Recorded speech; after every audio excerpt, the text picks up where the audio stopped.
Анна Храплива народилась у Канаді.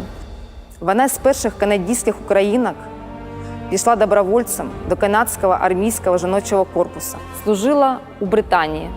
За віддану службу Анну нагородили медаллю Британської імперії. Вручення відбувалося в Букінгемському палаці.